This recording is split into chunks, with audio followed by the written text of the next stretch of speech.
చక్కని సీతకి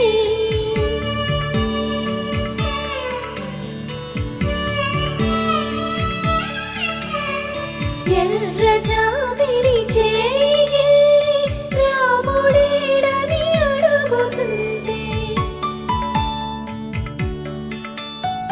చూడలేదని పెదవి చెప్పలేమని కనులు చెప్పే నల్ల పూసై